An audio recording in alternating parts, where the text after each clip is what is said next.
গতকালকে দুটো ইম্পর্টেন্ট ঘটনা ঘটেছে, আপনারা দেখেছেন। একটা হচ্ছে বাংলাদেশে জুলাই আগস্টে যে সংগঠিত মানবতা বিরোধী অপরাধ এবং যে হত্যাকাণ্ড ঘটেছিল নিষ্ঠুরতম পন্থায়, সেটার ব্যাপারে জাতিসংঘের একটা ফ্যাক্টস ফাইন্ডিং মিশন কাজ করেছিল এবং তারা পরশু রাত্রে তাদের প্রতিবেদনটা প্রকাশ করেছেন।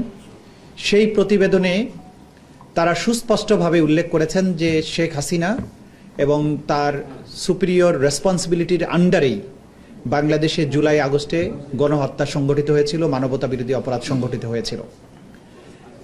শেখ হাসিনার কমান্ড রেসপন্সিবিলিটির বাইরেও আওয়ামী লীগের সাধারণ সম্পাদক ওবায়দুল কাদের এবং তদানীন্তন স্বরাষ্ট্রমন্ত্রী আসাদুজ্জামান খান কামাল, তারাও এই হত্যাকাণ্ডের নির্দেশদাতাদের মধ্যে অন্তর্ভুক্ত বলে জাতিসংঘ রিপোর্ট দিয়েছে।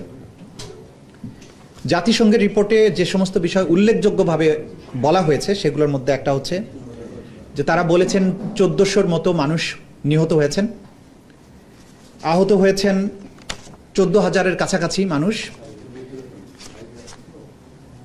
এই হত্যাকাণ্ডে রাষ্ট্রীয় বাহিনীগুলো, গোয়েন্দা সংস্থা, বিভিন্ন সামরিক, আধা সামরিক এবং পুলিশ বাহিনী এই হত্যাকাণ্ডে অংশ নিয়েছে, সেটা তারা উল্লেখ করেছেন। তারা আরও উল্লেখ করেছেন যে এই হত্যাকাণ্ড চালানোর সময় বিশেষ করে নারী এবং শিশুদেরকে টার্গেট করে হত্যা করা হয়েছে। নিহত 1400 মানুষের মধ্যে শিশু 118 জন। শিশুদেরকে বিশেষভাবে টার্গেট করে মানুষকে এই হত্যাকাণ্ডটা চালানো হয়েছে যাতে করে মানুষের মধ্যে আতঙ্ক ছড়িয়ে দেওয়া যায়।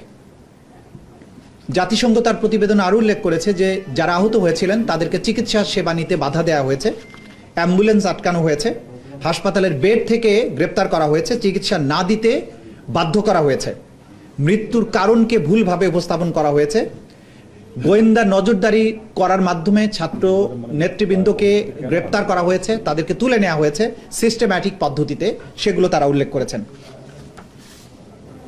এই যে জাতিসংঘ রিপোর্টটা প্রকাশ করলেন, তারা যে সমস্ত কথা উল্লেখ করেছেন তার সাথে আমরা আমাদের আন্তর্জাতিক অপরাধ ট্রাইব্যুনালের তদন্ত সংস্থা যে তদন্তটা করছেন সেই তদন্তে আমরা যে সমস্ত তথ্য প্রমাণ আদি পাচ্ছি, জাতিসংঘের অধীনে সংগঠিত যে তদন্ত এবং আমাদের তদন্তের মধ্যে আসলে মৌলিক কোনো পার্থক্য নেই। তারা আমাদের এই তদন্ত সংস্থার কাছে যে প্রাপ্ত অভিযোগ এবং আমরা যে প্রাপ্ত তথ্য সেটার সাথে হুবহু তাদের এই রিপোর্টের মিল রয়েছে।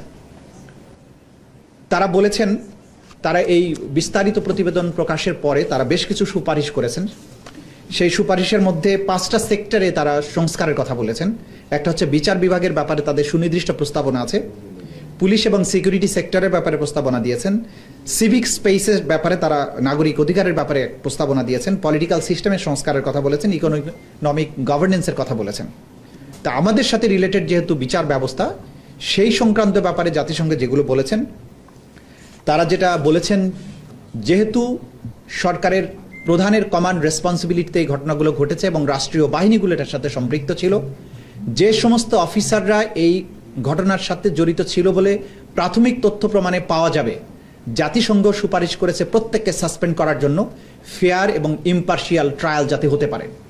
যেটার ব্যাপারে আমরা সবসময় জোর দিয়েছি যে ফেয়ার এবং ইম্পার্শিয়াল তদন্ত এবং ট্রায়ালের জন্য যেহেতু এই সমস্ত অফিসাররা রাষ্ট্রীয় গোয়েন্দা সংস্থা সহ বিভিন্ন বাহিনীর সদস্য, তাদেরকে যদি চাকরিচ্যুত না করা হয় বা সাসপেন্ড না করা হয় তাহলে আসামিদের প্রভাবের কারণে সাক্ষীরা আদালতে আসতে ভয় পাবেন, তদন্ত প্রক্রিয়া বাধাগ্রস্ত হবে এবং বিচার প্রক্রিয়া ব্যাহত হবে।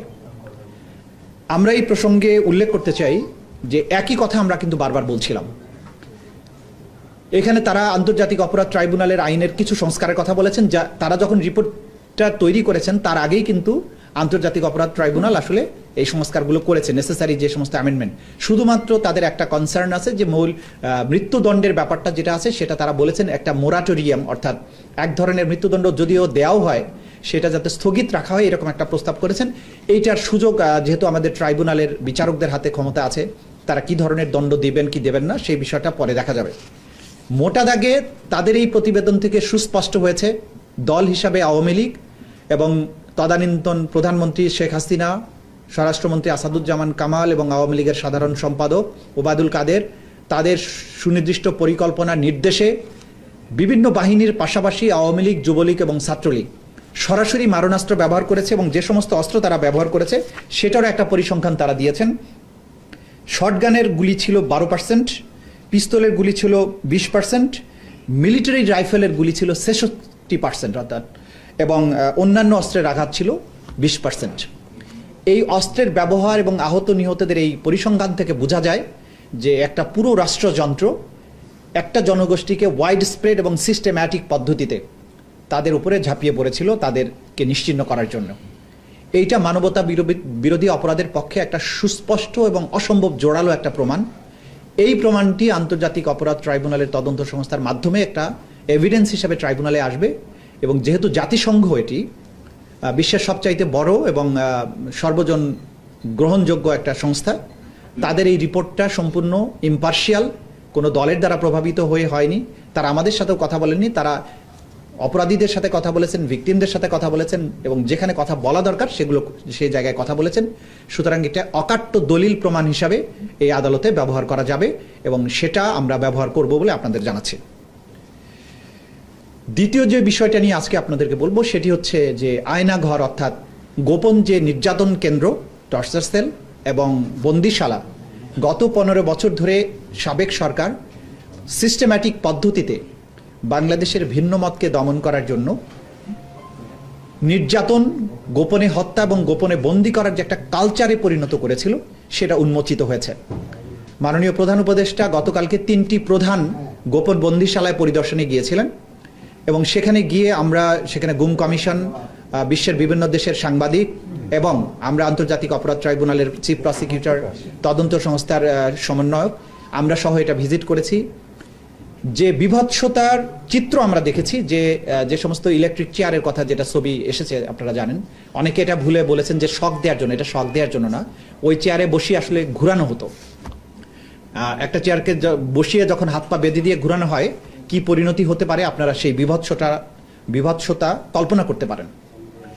একটা মেয়ে, নারী ভিকটিমের কথা আমরা শুনেছি, তা একটা 11 বছরের মেয়ে, তাকে তার মা সহ গ্রেপ্তার করা হয়েছিল, তুলে নেওয়া হয়েছিল। আসলে তার মাকে তার সামনে হাত করা বেঁধে পুলিশ সদস্যরা তাকে নির্যাতন করেছে, কান্নাকাটি করেছে।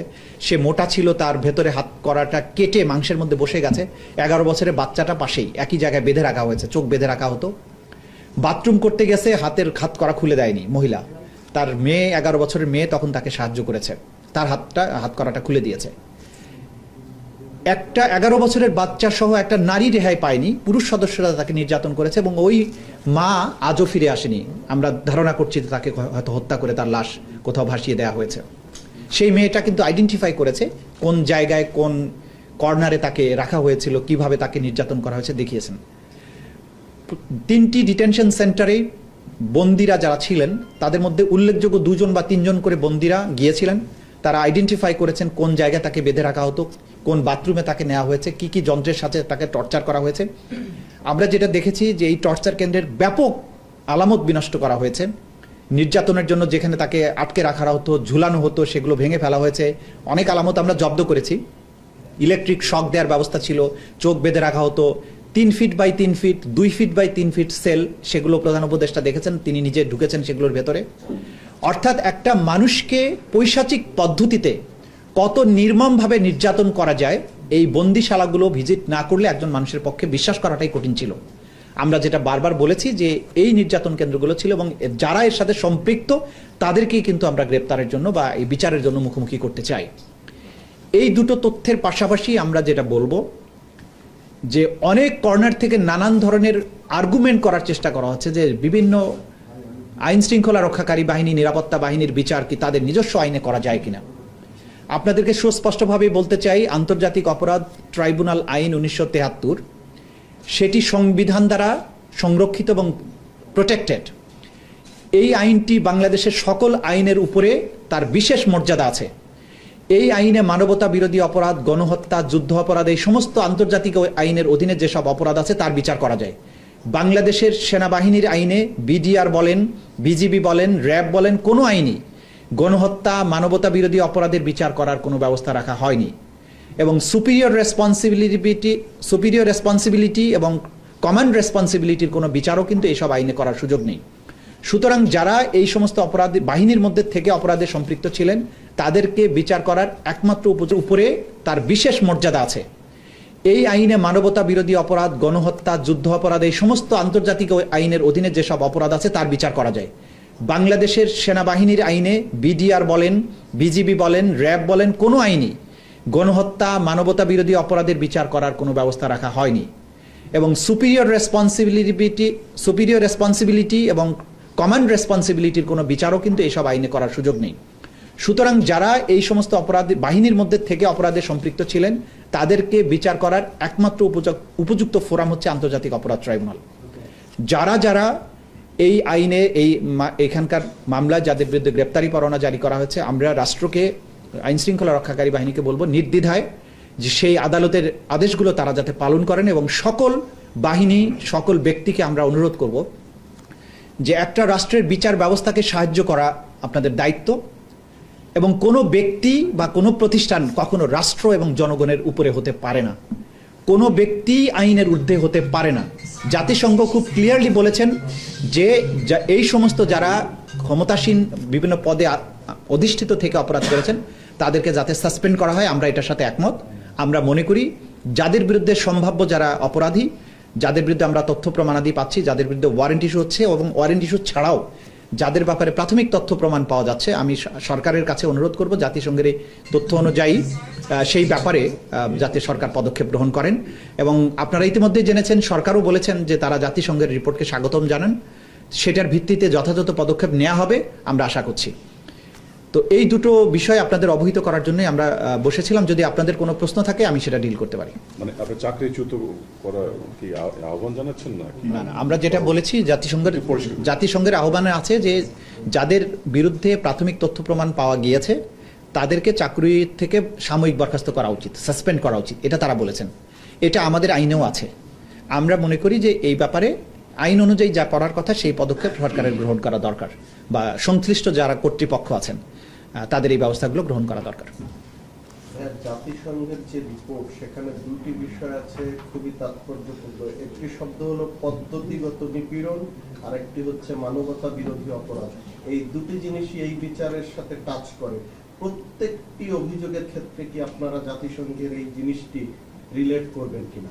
নিশ্চয়ই। আপনারা জানেন যে ওয়াইড স্প্রেড অ্যান্ড সিস্টেম্যাটিক, এটা আমাদের আইনে আছে। জাতিসংঘ খুব ক্লিয়ারলি বলেছে যে এটা একটা সিস্টেম্যাটিক পদ্ধতিতে কিন্তু এই কাজগুলো হয়েছে, এবং এটা ওয়াইড স্প্রেড ছিল, একটা সারা দেশ জুড়ে একই সাথে হয়েছে। সুতরাং এটা মানবতা বিরোধী অপরাধ হওয়ার জন্য এটা একটা শর্ত। জাতিসংঘ এটা ক্লিয়ারলি বলে দেওয়ার মাধ্যমে আমরা যে আন্তর্জাতিক অপরাধ ট্রাইব্যুনালের তদন্তটা করছি তার পক্ষেই আসলে একটা প্রমাণ তুলে ধরেছেন। এটা আওয়ামী লীগ দলগতভাবে সিদ্ধান্ত নিয়ে সারা দেশে গণহত্যা চালিয়ে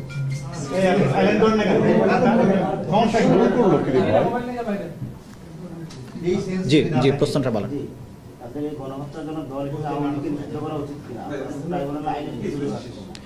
দেখুন, রাজনৈতিক দলকে নিষিদ্ধ করা হবে কি হবে না এটা রাষ্ট্রের সিদ্ধান্তের ব্যাপার। তবে দলগতভাবে অপরাধের প্রমাণ পাওয়া গেলে সেই দল বা সংগঠনের বিরুদ্ধে ব্যবস্থা নেওয়ার সুযোগ আমাদের আইনে আছে। সেক্ষেত্রে দলের বিরুদ্ধে আনুষ্ঠানিক তদন্ত শুরু করা বা অভিযোগ নিয়ে কাজ করার সুযোগ আছে। সেটা ভবিষ্যতে করা হবে কিনা এটা আমরা এখনো সিদ্ধান্ত নেইনি। তবে অভিযোগ, তথ্য প্রমাণাদি আছে এখন পর্যন্ত বিদ্যমান। প্রয়োজন হলে সেই ব্যাপারে যথাযথ পদক্ষেপ গ্রহণ করা হতে পারে, বাট এটার পেছনে রাষ্ট্রের একটা সিদ্ধান্তের প্রয়োজন হবে। এই একটা প্রশ্ন মাহমুদ পাঠিয়েছে, জুলাই গণহত্যার আন্তর্জাতিক স্বীকৃতি পেতে বাংলাদেশের আইসিসিতে যাবার সুযোগ আছে কিনা।